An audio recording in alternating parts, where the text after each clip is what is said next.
ನಮಸ್ಕಾರ ವೀಕ್ಷಕರೇ, ಸೆವೆಂತ್ ಗೇರ್ಗೆ ಸ್ವಾಗತ. ಮುಂಬರುವ ವರ್ಷಗಳಲ್ಲಿ $5 ಟ್ರಿಲಿಯನ್ ಎಕಾನಮಿಯ ಕನಸನ್ನು ಹೊಂದಿರುವ ಮೋದಿ ಸರಕಾರದ ಹಣಕಾಸು ಸಚಿವೆಯಾದ ನಿರ್ಮಲಾ ಸೀತಾರಾಮನ್ ಅವರು ಮಂಡಿಸಿರುವ ಬಜೆಟ್ಗೆ ಭಾರೀ ಪ್ರತಿಕ್ರಿಯೆ ವ್ಯಕ್ತವಾಗಿದೆ.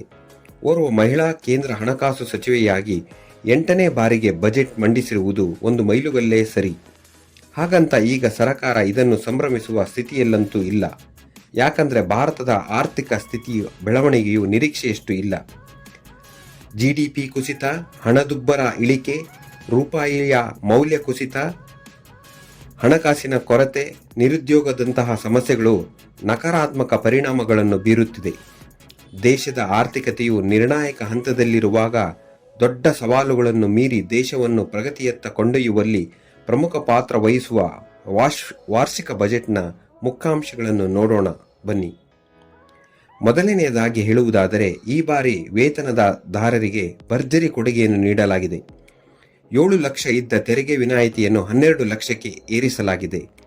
ಇದಕ್ಕೆ ಸೇರಿದಂತೆ 75,000 ಸ್ಟ್ಯಾಂಡರ್ಡ್ ಡಿಡಕ್ಷನ್ ಸೇರಿ 12.75 ಲಕ್ಷದವರೆಗೆ ವೇತನ ಇರುವವರು ಇನ್ನು ಮುಂದೆ ತೆರಿಗೆಯನ್ನು ಪಾವತಿಸಬೇಕಾಗಿಲ್ಲ. ಇದರಿಂದ ಸುಮಾರು 1 ಕೋಟಿ ತೆರಿಗೆದಾರರಿಗೆ ಉಳಿತಾಯವಾಗುತ್ತದೆ. ಅಲ್ಲದೆ ಕನಿಷ್ಠ ತೆರಿಗೆ ಮಿತಿಯನ್ನು 3 ರಿಂದ 4 ಲಕ್ಷಕ್ಕೆ ಏರಿಸಲಾಗಿದೆ. ಬಾಡಿಗೆ ಮನೆಯಿಂದ ಬರುವ ಆದಾಯದ TDS ಮಿತಿಯನ್ನು 2.5 ಲಕ್ಷದಿಂದ 6 ಲಕ್ಷಕ್ಕೆ ಏರಿಕೆ ಮಾಡಲಾಗಿದೆ. ಒಂದು ಸ್ವಂತ ಮನೆಗೆ ಇದ್ದ ತೆರಿಗೆ ವಿನಾಯಿತಿಯನ್ನು 2 ಸ್ವಂತ ಮನೆಗೆ ವಿಸ್ತರಣೆ ಮಾಡಲಾಗಿದೆ. ಹಿರಿಯ ನಾಗರಿಕರಿಗೆ ಬಡ್ಡಿ ಮೇಲಿನ ಪ್ರಸ್ತುತ TDS ವಿನಾಯಿತಿಯನ್ನು 50,000ದಿಂದ 1 ಲಕ್ಷಕ್ಕೆ ಏರಿಕೆ ಮಾಡಲಾಗಿದೆ. ಕಿಸಾನ್ ಕ್ರೆಡಿಟ್ ಕಾರ್ಡ್ನ ಸಾಲದ ಮಿತಿ 3 ರಿಂದ 5 ಲಕ್ಷಕ್ಕೆ ಮಾಡಲಾಗಿದೆ. IIT ಸೀಟ್ಗಳನ್ನು 6,000 ಹಾಗೂ ಮೆಡಿಕಲ್ ಸೀಟುಗಳನ್ನು 10,000 ಹೆಚ್ಚಳ ಮಾಡಲಾಗಿದೆ.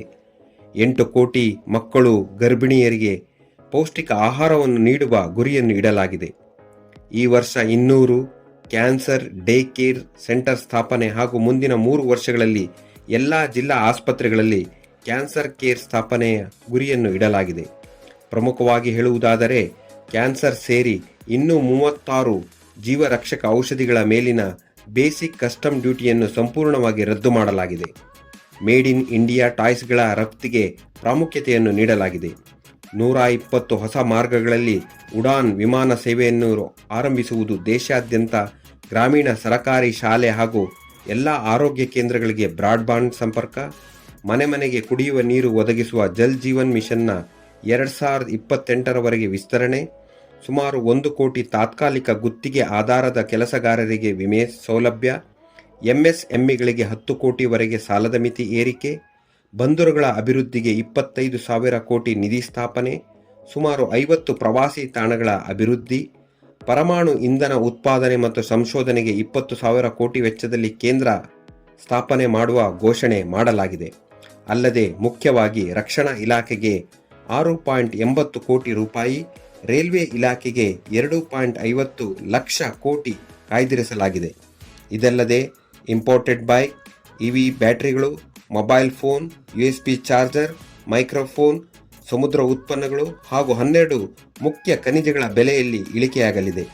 ಕೇಂದ್ರ ಸರ್ಕಾರದ ಘೋಷಣೆಯಂತೆ ಸಬ್ಕಾ ಸಾಥ್ ಸಬ್ಕಾ ವಿಕಾಸ್ ಆಗಲಿ ಎಂದು ಹಾರೈಸುತ್ತಾ ಇಂದಿನ ಸಂಚಿಕೆಯನ್ನು ಮುಗಿಸುತ್ತೇನೆ.